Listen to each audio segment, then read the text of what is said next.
You were lost in the city when I finally came.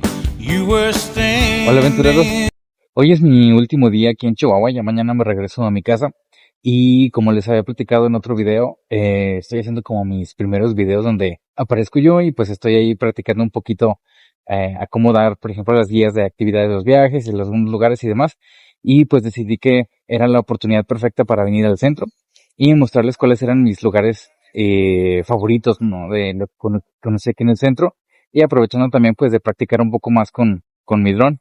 Entonces, bueno, pues este es un video rápido. Les voy a mostrar como algunas tomas de los lugares que me gustaron más.